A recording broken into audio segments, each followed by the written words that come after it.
So I did want to confess that this meeting snuck up on me, so I changed the presentation and updated it last night and this morning. So I apologize if I stumble over anything. And as Susan said, if you've got information that will help me improve my presentation, be sure to put that in the survey that you receive later this afternoon from Susan. So I will look at the chat function at the end, but there's only about 20 of us online. So if you have a question, feel free to unmute yourself and just go ahead and ask at any time. What is a record? A record is, it can be a record regardless of the type of media that it's on or where it's located. But the thing to remember is that a record has to provide value. It's got to provide administrative or operational value, fiscal value, historical, informational, or research value, or legal or evidential value. If it doesn't provide some type of value, then it is not a record and you don't need to keep it. So where could your records be? They could be in file cabinets, on microfilm, fish machines, PCs, laptop servers, handheld devices. Oh, I was going to pull out, I've got a little bracelet that someone gave me at a conference, and it's got a thumb drive in the end of it. So it can be in texts, emails, Facebook, Twitter, Instagram, Snapchat. It can be on thumb drives. We periodically have people who send us DVDs, CDs, VCR tapes, and floppy disks for storage. You know, if a floppy disk comes into the record center and there's nothing left at the university that can read it, I'm not really sure that that's going to be a record for much longer. But records can be stored anywhere. There's new apps that show up every day. And so it's important to think about all of the places that your records might be and whether you need to retain that information for business. So there are records, and then there are vital records, and those are records that we have to keep in order to keep a business functional. So let me give you an example. Here's a list of all of the types of records that are listed specifically in the records management policy that's been around for many years, that these are records that we have to have in order to perhaps stay in business. So a perfect example of that might be student transcripts. So as a university, if we cannot prove that someone came to our university and graduated, and we can't prove that they attended and have a degree and whatever, that is going to be a serious problem for our university. So it's important that if you have these records or other businesses or other records in your business or department that you have to stay functional, that you are protecting those vital records. So how long do you keep records? What's a retention schedule? We actually have about 954 retention schedules or authorizations for university records right now. That's too many for me to have memorized, too many for most of you, I assume, to have memorized. And it's very difficult to determine how long to keep things. But so all of these are available currently on our website. We have a summary available that I can either have sent to you through our mailroom, or you can get this information online. But we do have a summary retention guide with some of the more frequently used retentions that are in this little summary of like, I think it's about 10, 12 pages long. That sometimes is easier to use than the website and looking through the many, many, many different retention authorizations that we have. Now, a retention schedule or authorization tells us how long to keep a record. Even more importantly, when can we destroy it? It has us, it gives us a legally defensible basis to dispose of records. So if we end up in court and they want to know why we destroyed all of blah, blah, blah, we can say, well, our retention auth is determined that we need those for 3 years, and after that we destroy them. This is what we do routinely every year. That's as long as we need them for a business need. And if a judge hears that and says, well, you know, if that's your standard business process and you're all doing that consistently, then it's not a problem that you can't make that appear in court 5 years after the event. So retention periods, though, should reflect the business needs, the value of the records, and any legal compliance requirements. So if the law says that we need to keep it for 10 years and we're destroying it after 3, that's going to be a problem. So the retention authorization should match our business needs. So as I said, again, there is a summary available, and if you'd like that, just email me at the end of this presentation and I'll be happy to send you some of those. So here's some examples of retention authorizations that are in that summary.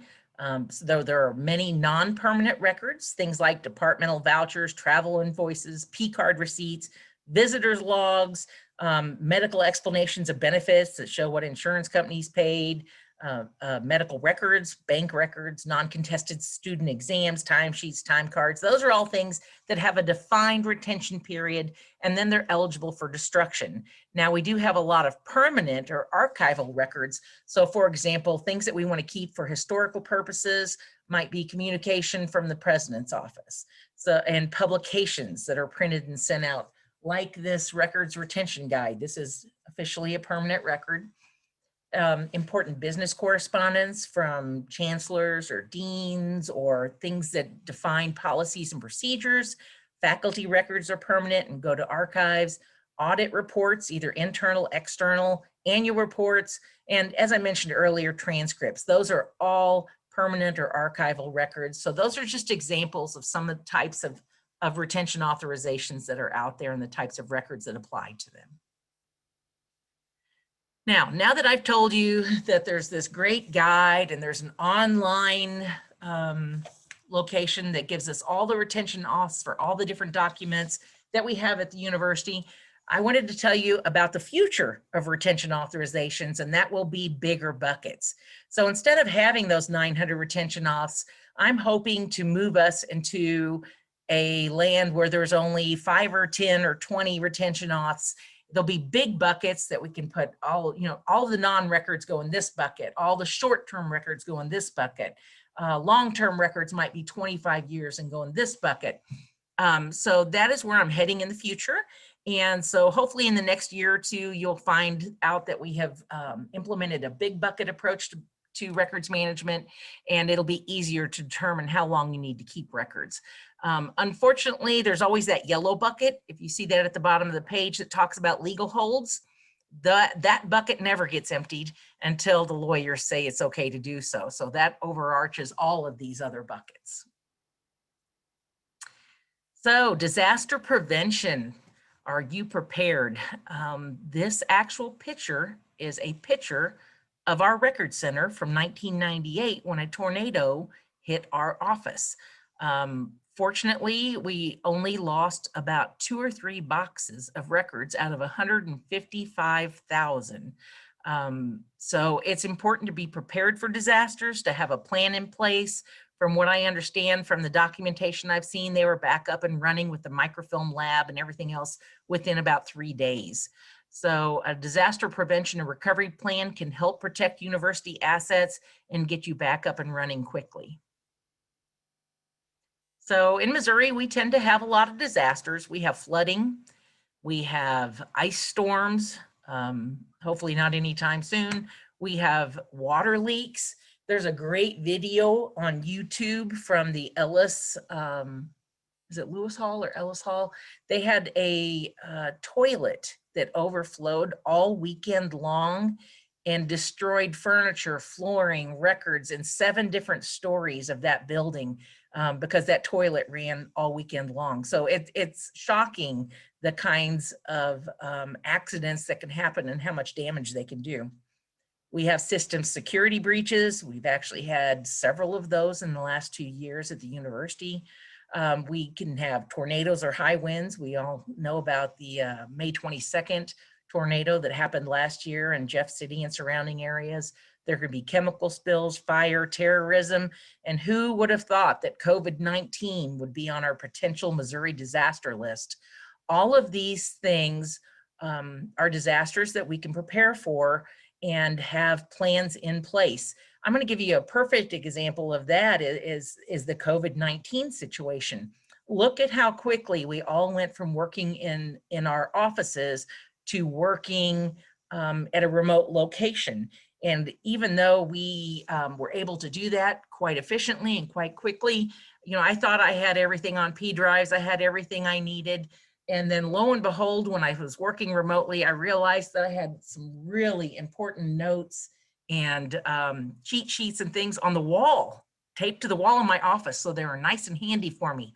Well, that didn't do me any good when I was working remotely. So, you need to think about all the things that you need if you're not able to go into the office, and what type of records do you need to have access to quickly, and what will it take to get you back up and running. So it's important to have a disaster plan, and key elements of a disaster plan include creation of a recovery team, having a floor layout or a facility floor plan. And we have those all over our building that talks about where to go in the event of an emergency, identify the location and protection of records and equipment, and the materials needed and essential goods. We have a backup supply of tarps upstairs. We have huge vats for any water disasters that we need to catch up. We have a whole supply closets for items needed in the event of a disaster. And hopefully we never have to use those, but they did learn a lot when that tornado hit our building and what type of things we might need in the event of a disaster. But honestly, the middle of a disaster or shortly thereafter is not the time to think about it. You need to plan ahead for those things. So an action item I have from this presentation is see if you have a disaster plan for your department and does it need to be updated. I'll be honest, we have a disaster plan. It's very detailed, but it has not been updated for 3 or 4 or 5 years. And so it's time to break that out, take a look at it. Another thing to think about is keep a copy of that in your car. It doesn't do a lot of good to have a disaster recovery plan if it's in your building and it burned up and you don't have access to it. So typically people want to keep a copy of those types of things at home or in a vehicle so that you've got a backup plan for your disaster plan. So how can you protect your records? You can send them to our facility for storage. We have a climate controlled, secure, university owned and operated facility. I'll show you a picture of our facility and some of our storage areas in a moment. We have a temperature controlled vault for microfilm. And we also provide this storage for some of our customers for free if you're non-revenue generating. And we do charge storage to those customers that are revenue generating. So if you're somebody like the University Hospital, you charge customers for your services, then we would in turn charge for storage of that information. It's important to remember that we have a facility for this storage, which is much cheaper than the space that you have in your prime office locations. Don't be using 2 or 3 former offices for storage for items that you don't need to put your hands on, weekly, monthly, every year or so. That prime office space could be used for your employees rather than storing records. We'd prefer to store them for you. The good news is if you store records at our facility, you can retrieve them at any time. We typically have a 1 business day turnaround time on that. Now, if you're in Rolla or St. Louis or Kansas City, if you're one of those campuses and request a record, it will come to you as soon as your courier runs. So sometimes that's a little slower than a 1-day turnaround there. And to request the return of any records, send an email to centeru@umsystem.edu. That goes to Andrew, who works in the warehouse, and he would pull that record if you provide him with the box location number and tell us where you want it delivered and your telephone number if he has any questions, and we get those returned to you right away. Now, this is a couple of snapshots of our large warehouse. We have 2 stories. So we have a mezzanine and we have records on the bottom. We currently house over 155,000 boxes of records at the Record Center. And you'll see that all of those boxes are very uniform, and this is why. We have shelving that requires boxes be put in there very specifically, and they all need to be uniform in size so that we can store the maximum amount of boxes there. Oh, by the way, we are located at 2910 LeMone Industrial Boulevard. If you'd ever like to come see the warehouse and visit and see where your records are stored, or inspect our facility, feel free to do that. Just give us a heads up, wear your mask, and you will have to sign your life away because we do store a lot of confidential information here. And so, but we can certainly get you hooked up for a visit. We'd like that. So archives and records management. We are two different departments, but we do work very closely together. University archive staff evaluate records for long-term historical value. So they will evaluate faculty files, committee files, policies, procedures, important business correspondence, photos. They assess all those things to determine if they could have long-term historical value. So records that are determined to have long-term historical value end up being stored at our record center. So we may store records throughout the year. When they're ready for assessment, we send a list to the archive staff. They pull a few boxes every day until they've reviewed all those. And then they send a letter or an email to you stating, hey, we've assessed these 20 boxes for historical value. 16 of them will be kept in archives because they are historical in nature, but 4 of them really were not historical nature and they are eligible for destruction. Will you approve that? So that's how we work with archive staff. And there is an archivist at each campus for MU, and for the system, it's Anselm Hulsbergen. He's located, I think, in Lewis Hall. At Rolla, it's Missouri S&T. It's Deborah Griffith. At St. Louis, it's Charles Brown. And in Kansas City, it's Stuart Hines. So those are the 4 campuses and their associated archivist. So if you're wanting to send records to the University Record Center, we do have a user's guide that's available. That looks like this. Very short little guide that has the steps on how to send records to the to our office. It is available online, and we can also send you copies of that. So if you'd like hard copies, please email me at the end of this presentation and we'll send those to you. The information in the user's guide is a lot of the information I'm going to go over here in the next couple of slides.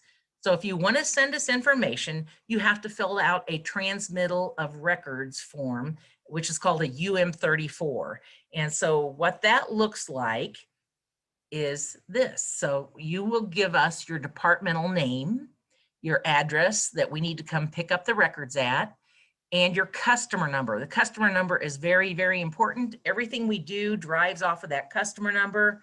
And so if you don't have a customer number and you've never stored records at our facility before, we will send you a form, collect some basic information from you, assign a customer number to you, and then you could start sending records to us. Now, this transmittal form asks you for a sequential number of the box that you're going to send. That might be box number 1, 2, 3, 4, 5, or if you send us, you know, thousands of boxes of records every year, you may have your own sequential order that you keep track of what you've sent to us. So that number is truly your number that you're using in-house to track what that box number would be. Now, in the description of records fields, we want you to be as specific as possible and stay away from broad descriptions. So if you put accounting records in that slot, I'll probably be calling you to say, hey, is that, you know, invoices? Is it vouchers? Is it CRRs? Is it purchasing card documentation? What exactly do you mean by accounting records? And then we assign an authorization code to it when we receive the form. And then in the year of the record, you're going to put the record of the documents that are in that box. That field in our software will only hold 1 year. So if you've got 2013 through 2015 records in one single box, you will have to document that in the description of records and say, okay, these are travel receipts from 2019 and 2020 in this box. You'll want to put that in the description, and then the year of the record, you'll want to put 2020 because we will base the destruction on the last year of the records in the box. So if it's possible, try to keep records for individual years in individual boxes, but if you have to combine them, we will use the most recent year to base the destruction. So we may end up keeping something a little longer than we were supposed to, but you know, if it's there and we have it stored, if there was a discovery request for the information, you would have to pull that and provide that information if we still have that in file. So we complete the authorization code, the location in the record center, the time period that we keep the box. All of that's done after this form is submitted to our facility. If everybody on this call is from University of Missouri and from the system, know that when you click the submit button, we receive that, we process the form, and then we will come pick up the boxes. If someone from Rolla, St. Louis, or Kansas City submits the form to us, then their courier has to deliver the boxes to us. But as soon as we receive those boxes, we will process it with a authorization code. We'll tell you the location of the box, and then we will send you a final copy of this transmittal form. It is very important that you keep this and know what your customer number is, because in the future, when you want to pull a box for return to your office, all you need to do is give us your customer number and the location of the records, and then we will pull that for you and return it to your office. So it's important to keep a copy of those transmittals. We can find boxes without that location number in the record center, but it's much easier for all of us involved if you know the box number for the records that you are requesting. So there are supplies that you need to have to send records to the record center. First of all, as we talked about, you have to have those uniform boxes. Those are sold by Printing Services, and I have a link there. They sell those at their website, and they're a little over $2 a box, I believe, at this point in time.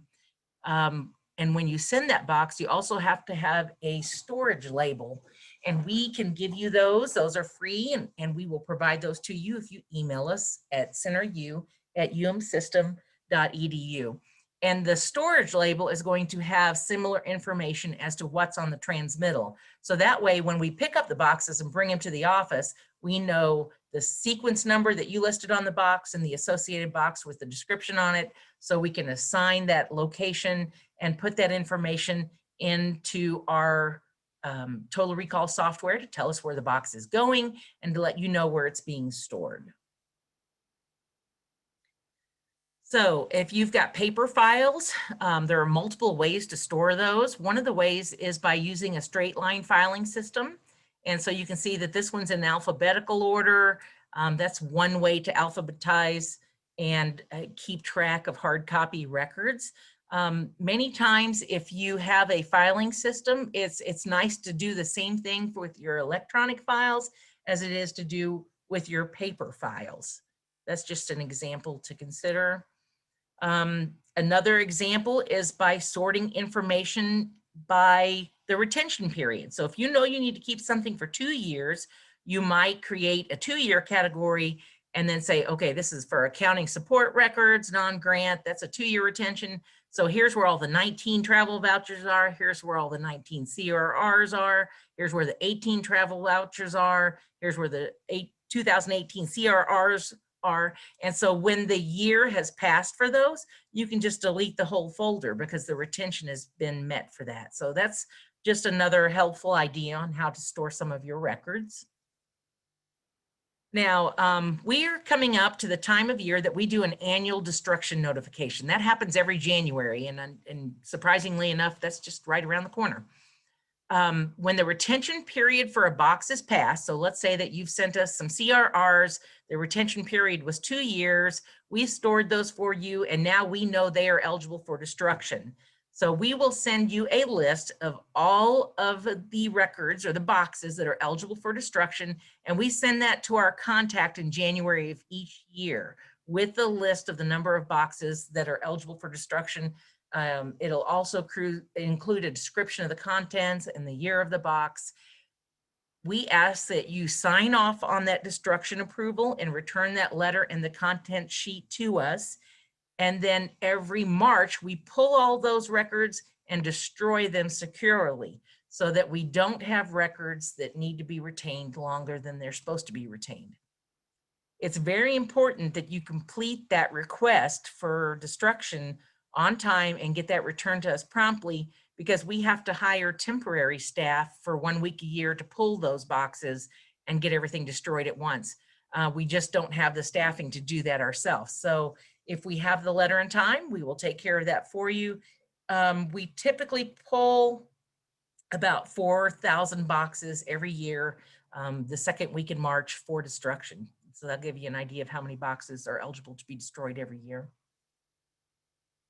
So when we destroy that information, we palletize all of those boxes that are eligible for destruction, and we contact a HIPAA compliant contractor that is in the city of Mexico, Missouri. They come and pick up a semi truckload of boxes from us every couple of weeks, and they use huge shredders that they destroy all of this information. So they dump the contents of the box into shredding equipment, and eventually they sell that material that has been shredded to places like Kimberly-Clark, and eventually we'll see some of our paper come back in the form of toilet paper. So we are trying to help you through the whole COVID toilet paper crisis. So it's important to destroy your confidential material. Send it to us, we'll destroy it for you, and that will all be recycled and will help the world out. So make sure that when you send information to us or you have destruction material ready for us, that it's in a standard copy paper box or some smaller box than that for destruction. If the box gets too heavy, you run the risk of you getting hurt or our staff getting hurt.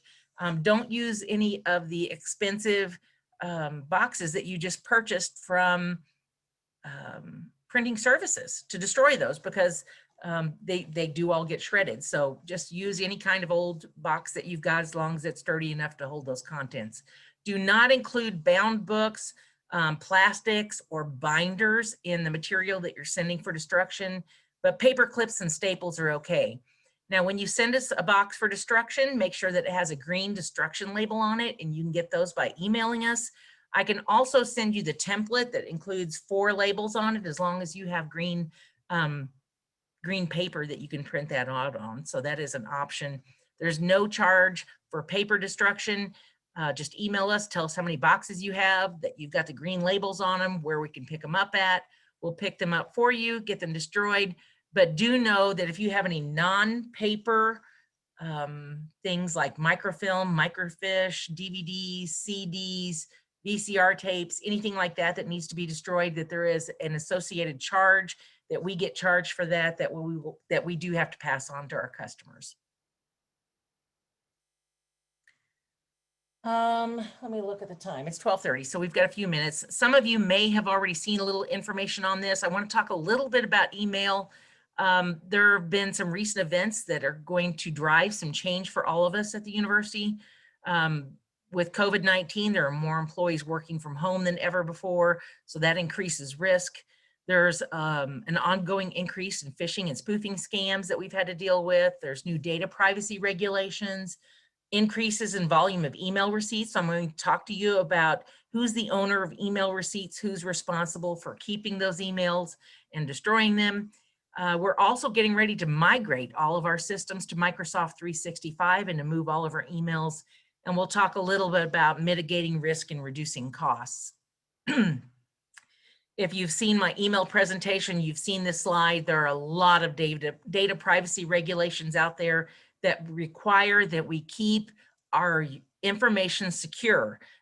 Many of you are aware of FERPA regs, HIPAA, GDPR has been around since 2018. There was a new Privacy Act passed during this last election. In November, the CPRA from California, all of those laws protect things like names, debit card numbers, education, social security numbers, medical information, driver's license information. In California, in the state of California, they even protect your horoscope. That's protected information. So it's important to be aware that you may be gathering information in your job that is secure, that needs to be protected, and that we do not want to let any of that get involved in a data breach or let anyone have unauthorized access to that information. So this is a slide that talks about current university email volumes. We have 50,000 active email accounts. We have about 300,000 student email accounts. And the numbers for these emails that I'm getting ready to quote for you does not include the student emails. This is just staff and resource accounts. The average current box size is 2.20 gigabytes per account. We've got about 1 billion stored email messages out there from employees. We are growing by 46 gigabytes of data per day on email. That is equivalent to 46 semi-truckloads of paper per day. And we also have emails out there that are older than 20 years old. And we are receiving 1 million emails a day. IT filters out about 32% of those, but that still leaves our employees 677,000 emails per day that have to be managed. So you need to think about, is my email that I got, one of those 677,000 of them, is that a record? Well, if it is, you need to move it to a subfolder, a managed folder, or the system of record. If it's not a record, then delete it. So we don't want to keep ROT, which is redundant, obsolete, and trivial emails. You don't want to keep those in your account. Also, Microsoft Outlook is a communication tool. That's supposed to say tool. I apologize for that. A little typo there. It is a communication tool. It's not meant to be a repository. So, don't store everything you have in Outlook. You need to get rid of the garbage. If it's important, move it to a subfolder so that you can keep it long term until it's ready to be destroyed. So who's supposed to keep an email if it's in a record? If you are the creator of that email, you are responsible for keeping it for the designated retention period. So let me give you an example of that. If I'm President Choi and I've sent out an email to 50,000 individuals saying this is our new COVID policy, or this is an update on this type of, whatever policy that we're doing, he is the keeper of that record because he created that email for everyone to see. So we don't need to keep 50,000 copies of that. He is responsible for keeping that email and letting us know that there's a new policy or procedure, or whatever the case might be. If you receive an email from an external place, so let's say that the FBI contacts me today about something, then I am the keeper of that record. If it came from an external source and came to me about university business, then I'm going to be the keeper of that. And of course, if it's junk mail, if it's redundant, obsolete, trivial, no one needs to keep that. We need to delete it and let it go. So I want to talk very briefly about some change that's coming. There is a new email policy that's being drafted. It is not in final form, so what I'm sharing with you today is a potential change, but it is something that you can do to prepare for whatever the eventual email policy will be.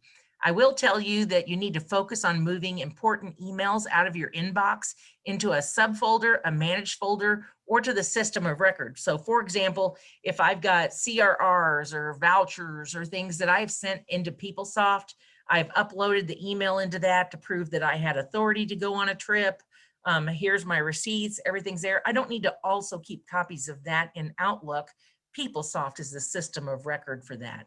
So let me show you what's going to happen in the future. If you see my inbox there, my inbox in the future will be swept daily, and anything that is older than 3 years old will be deleted.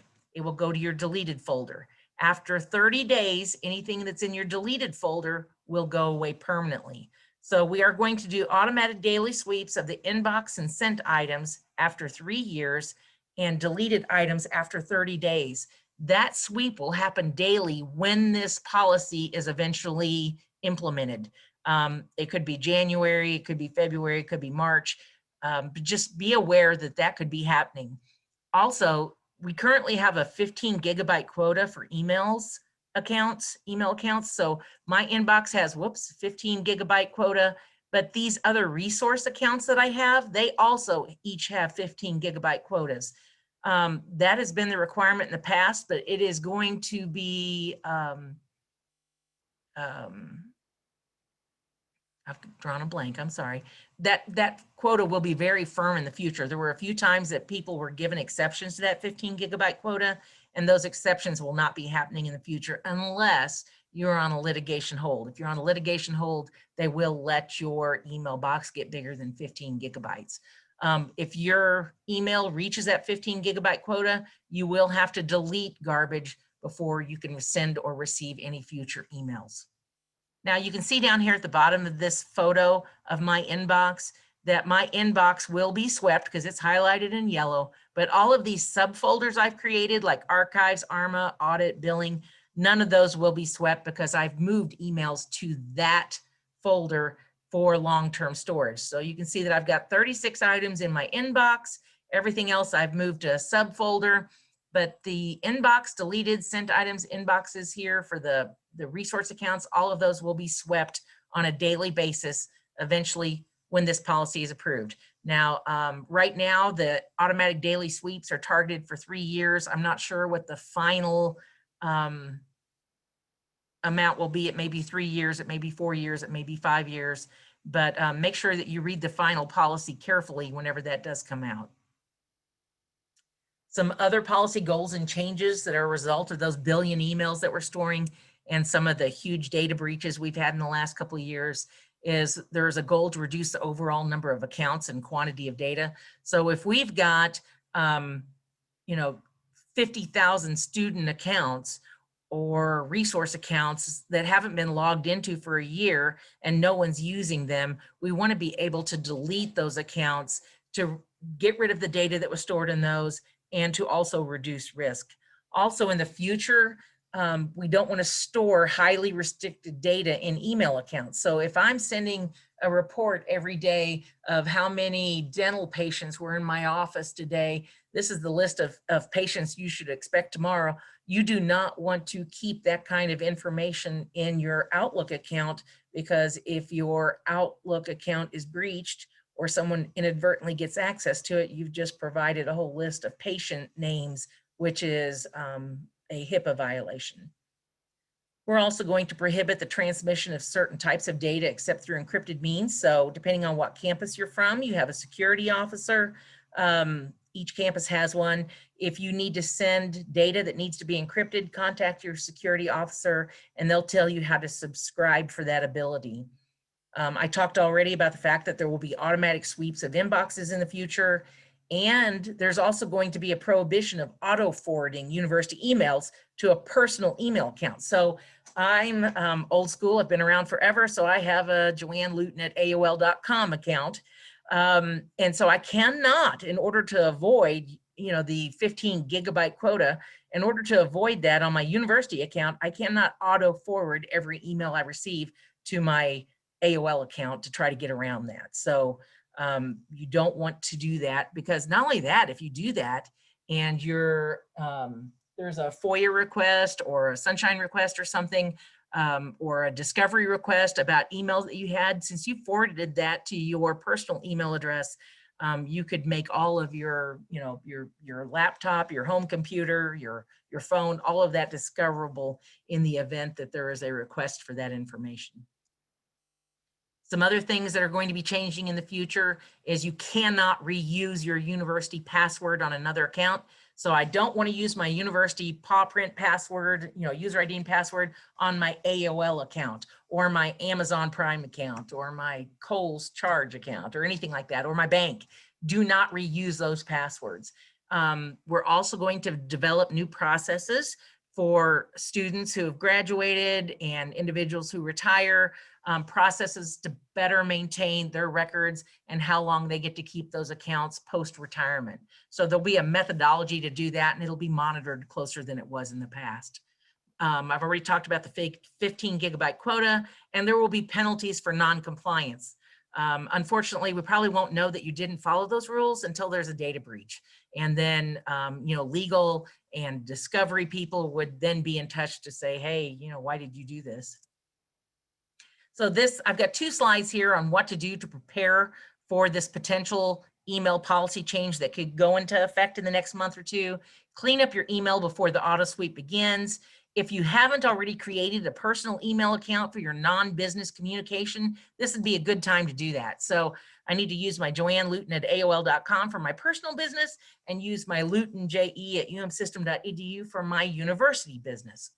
You also want to delete redundant, obsolete, and trivial information.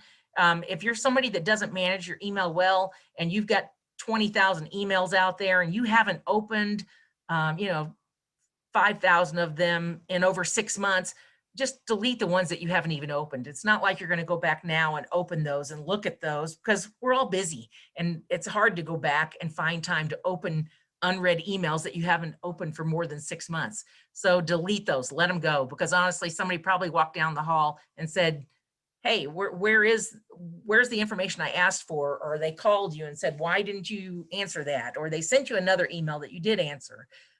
Also sort your emails by unopened items, by name, by subject, so that you can delete any personal stuff that's out there or non-business records. Also, when you receive an invitation, when you send out invitations to Outlook meetings, you get responses back from those. You know, just sort those with attachments in your deleted folder and get rid of all those meeting notices. All that information is still available in Outlook. Don't delete any items that are on legal hold, follow university retention auths, move important emails to subfolders, and avoid using PSTs if at all possible. Now, I very quickly, because I'm just about out of time, I wanted to tell you about this amazing tool that's already in Outlook. You all have it unless you're working on a Mac. This does not work for Macs.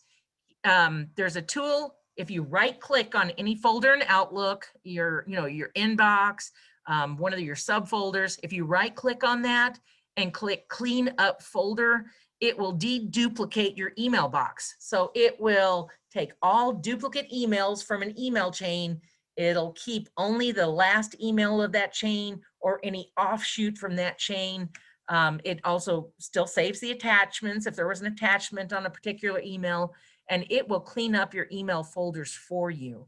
I did this presentation yesterday and somebody deleted 2,000 emails out of her inbox in just seconds by using this tool. The only bad news is that you do have to do it on each individual folder in your inbox. But it will deduplicate all of your boxes for you, and it's very safe. And I think you'll find a lot of use in that. And it'll help us get rid of some of those billion emails so that they don't have to be migrated to the cloud whenever we move to Microsoft 365. So some of the services our department provides is retention and disposition guidance. So if you have a question about how long to keep something, email us. We provide records management consultations and training.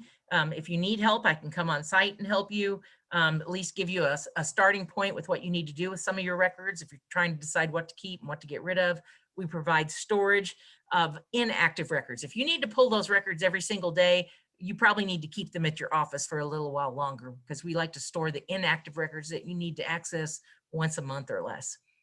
We provide destruction and annual destruction notices, annual transfers for archival review, disaster recovery training, and forms assistance.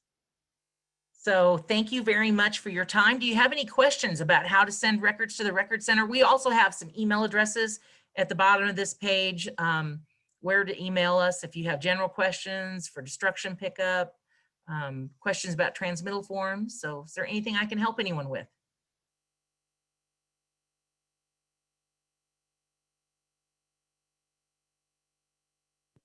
Okay, well, thank you very much for your time. We actually had 1 minute to spare. So thank you. Have a great day and enjoy the rest of your training.